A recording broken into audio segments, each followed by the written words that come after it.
G'day and welcome. Before we start, let's do a blind test. Now I do recommend that you listen to everything on this video using headphones or speakers. You're about to hear two samples. Which one do you think is this Brian May Signature Series amp plug?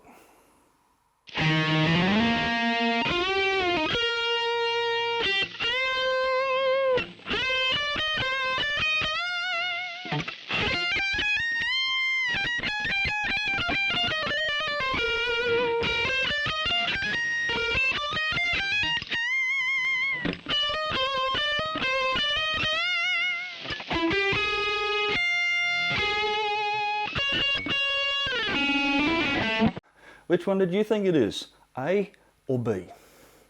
The answer will be revealed soon.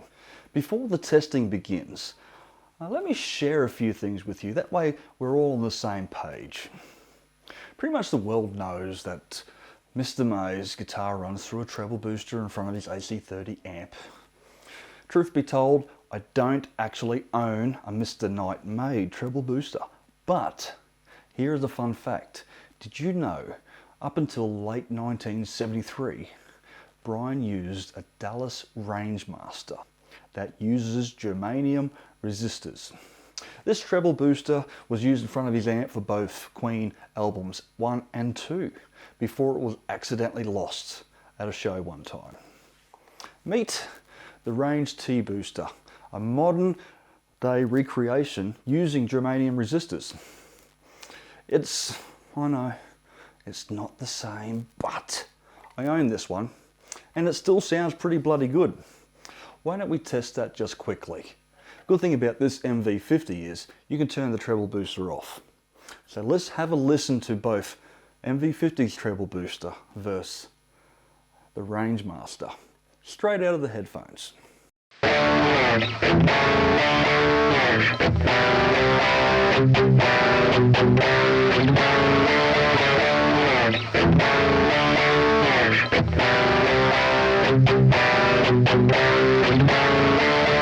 Now I'd like to take a moment just to share with you how I created all the samples. Simple actually.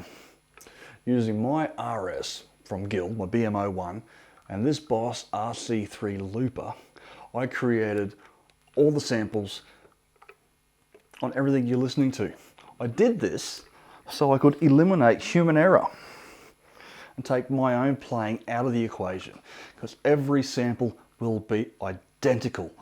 As you may have noticed, I've already started displaying what pickups and phase on the Guild that I've been using so far, and I'll continue to do so throughout the rest.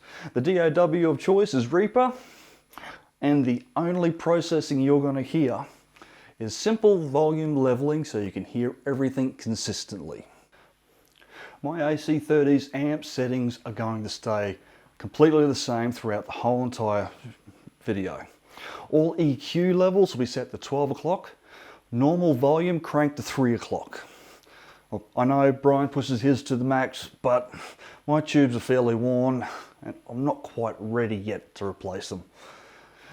The treble booster will be at 3 o'clock as well. Remember, the idea is to get these two things to sound like the real thing. The only mic I'm going to use is this E906. I know it's not a 421, but it's still a Sennheiser. And the only speaker I'm going to actually mic up is the Alnico Blue inside the AC30 Cab. Why?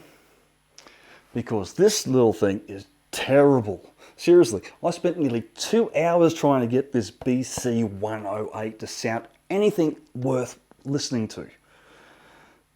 But I failed. We are talking serious overtones. Plus 10 dB boost around the 90 Hertz. We had a plus 8 dB spike around 84 and 112 Hertz. There was a 13 decibel spike around the 220 Hertz. And this was shared with two more overtones around 198 and 250. Another 6 dB boost around 670 Hertz. Plus 8 dB boost around 1125. It's shocking. How about you listen to the comparison? I'll use this MV50 and its treble booster, and we'll have a listen to the difference between this and the Alnico Blue in the AC30's cab.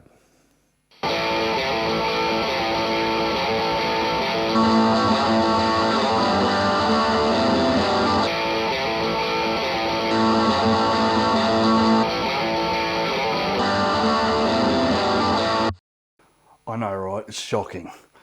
Seriously, I tried everything and I could not get this thing to sound good. It's so bad. I refuseth to indulge this speaker anymore in this video. In fact, I'm going to treat it like the boogeyman. I'm going to hide it in a closet, pretend it's not there so it can't hurt me.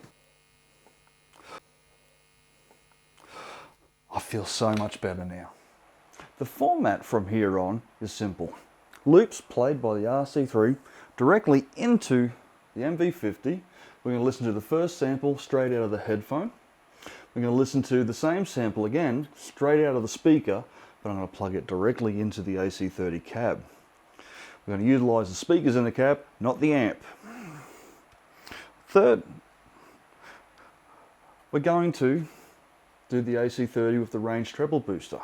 Mind you, I'll be using the same microphone in the exact same position for each sample.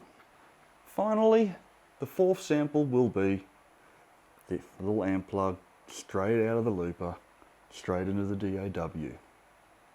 Let's see how close I can get them.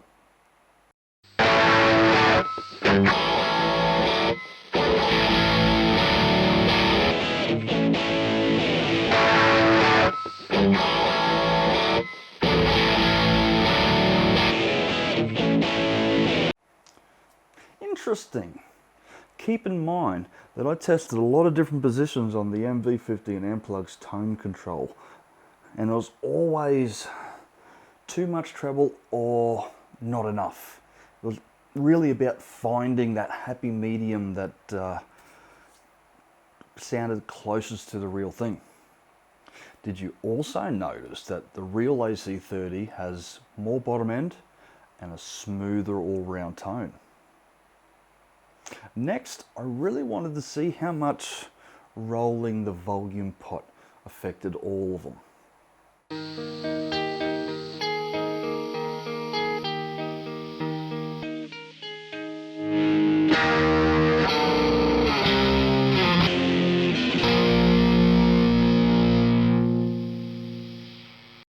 Hey, if you're enjoying this video, please chuck me a thumbs up, hit that subscribe button, and if you want to be notified, smack that cowbell. There will be more videos coming out soon. Oh, and if you also have any suggestions, please write me a comment below. I do value your input. Now, do you remember at the start of the video, the A/B test? Which one's the amp plug? Let's have another quick listen.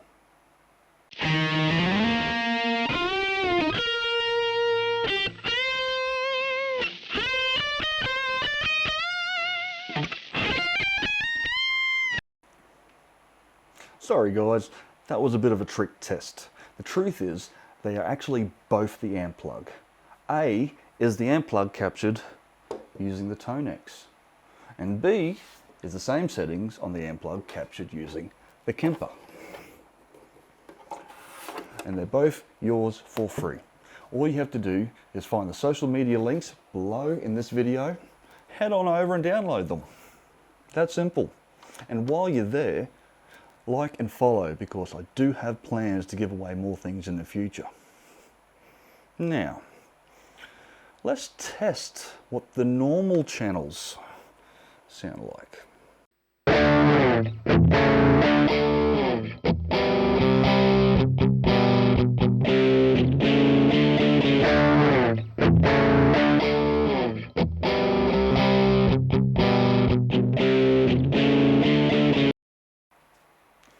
Wow, did you notice that? The AC30 and MV50 sounded fundamentally the same, using the same speaker though. Let's hear them again and then compare them to the same setup, but using the range treble booster in front. Turn this one off and use both amps' normal channels, making that the only variable in this test.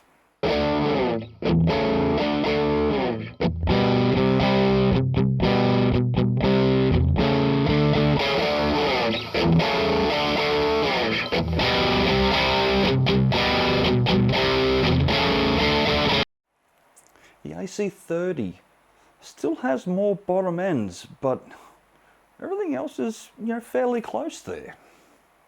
One last test, just because.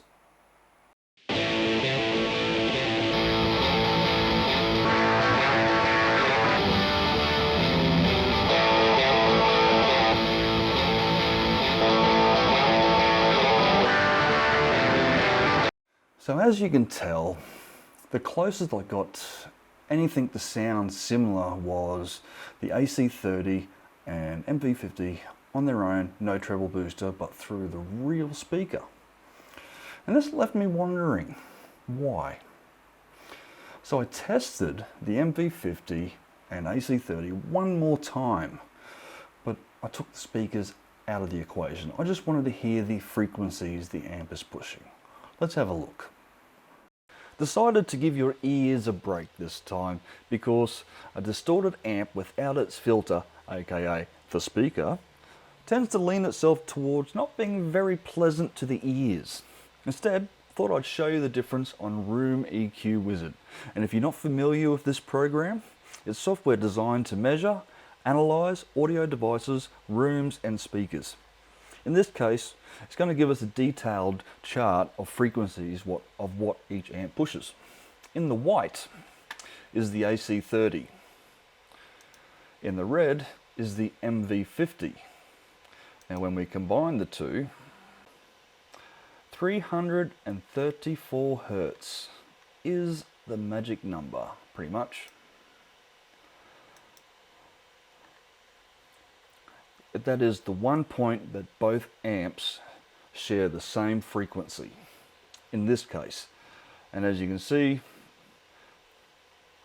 in the white, the AC30, everything below 334 Hertz, the AC30 is pushing, it's more dominant in the sound, in the tonal frequencies.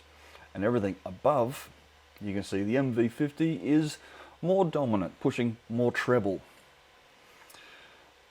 And basically, they're similar tonal characteristics, but the fact is they're pushing frequencies differently to the speaker, thus making them sound different. So in conclusion, I didn't really get them to sound the same, even though they do genuinely share some similar tonal characteristics to the real thing. The cold hard truth is, if you're wanting that AC30 sound, there is no substitute for the real thing. Yes, you can get some good tones out of these, but you really need to take them for what they are, not for what you want them to be. Outside of that, all the testing samples in the video are time-stamped. If you want to go back to them, have another listen, formulate your own opinion. If you think I could have done something better, leave me a comment. I value your input. Outside of that, guys and gals, thank you for sharing your time with me. Hope you enjoyed the video. Don't forget to subscribe and give me a thumbs up if you liked it. And that cowbell. There is more content coming. Until I see you watching me then, have fun. Keep it rocking.